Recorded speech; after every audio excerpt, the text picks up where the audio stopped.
For the tabletop crunch, it is very similar to a regular crunch.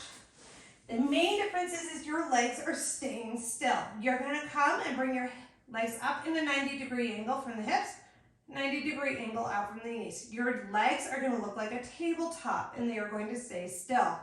From here, you're gonna crunch up, chin is up, you're gazing up at your knees and over and down. You're gonna come up, you're still pulling that shoulder blade off the ground, you're still engaging that core. You're coming up and down.